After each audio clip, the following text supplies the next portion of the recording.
Foam gasket seals provide flexibility for toilets in homes with shifting floors where wax rings often fail. Foam gaskets compress to form a flexible, reusable seal that maintains contact as the toilet moves. So start by choosing a gasket sized for your flange height and one made from closed-cell foam to resist water absorption. When installing, seat the gasket on the closet flange with the tapered face upward. If the gasket is thicker at one side, then lower the toilet straight down without rocking to avoid uneven compression. Tighten bolts incrementally and alternate sides to keep the bowl level. For shallow flanges, consider an extended foam gasket or stack thin foam rings rather than relying on excessive torque because over-tightening can crush the foam and reduce effectiveness. Clean flange surfaces and inspect the horn for cracks before installation, since foam needs a flat mating surface to seal correctly, and use a flange spacer or flange repair ring if the flange is broken or below finished floor level. For long-term performance, check the seal by looking for leaks and monitoring for wobble.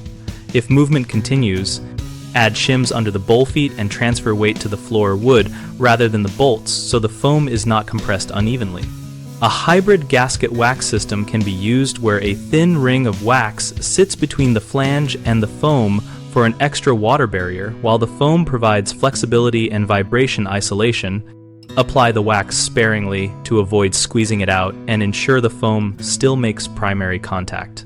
Common mistakes start with using the wrong gasket thickness, which leads to undercompression or crushing.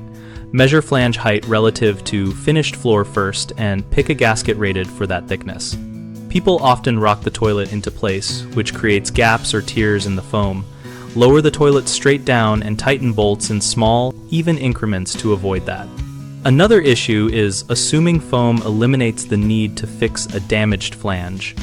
Foam will not seal a badly corroded or misaligned flange, so repair or replace the flange before sealing and use shims to stabilize the bowl if the floor is uneven. We list bighomeprojects.com as a resource where we connect homeowners with local contractors and where contractors can find work.